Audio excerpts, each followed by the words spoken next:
আমার আল্লাহ বলে এই জমিনটা আমি পুরায়া তামা বানা দিব। এই জমিনের মধ্যে যত পানি আছে পানিগুলো আমি আল্লাহ পুরায়া ছাই বানা দিব। যেদিন কিচ্ছু বলতে কিচ্ছু থাকবে না,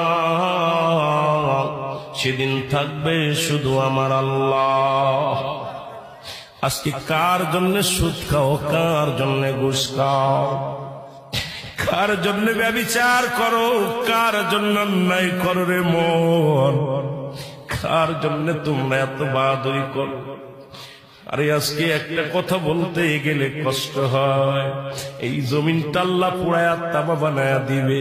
এই জমিনের মাটিগুলো পুড়ে হবে তামা। এই জমিনে যত পানি আছে পানিগুলো পুড়ে হবে ছাই।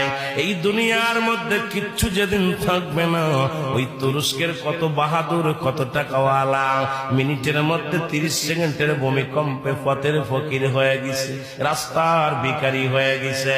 আজকে তুমি দুনিয়ার মধ্যে কতই না মস্তানি করলা, এই দুনিয়ার কিচ্ছু নিয়ে যেতে পারবা না। এই মুসলমান, 1 নম্বর মানুষের মৃত্যু হলে 1 নম্বর বিপদ হলো মানুষের মরণ, 2 নম্বর বিপদ হলো কবর, 3 নম্বর বিপদ হলো কিয়ামতের ময়দান। একবার কেন চিন্তা করো না রে মন, একবার 1 নম্বর মরণ, 1 নম্বর বিপদ হলো মানুষের মরণ। এই মরণের পেয়ালা পান করতে হবে, এর মধ্যে কোন সন্দেহ নাই। জোরে জোরে চিল্লায়া বলা যাবে না ঠিক কিনা?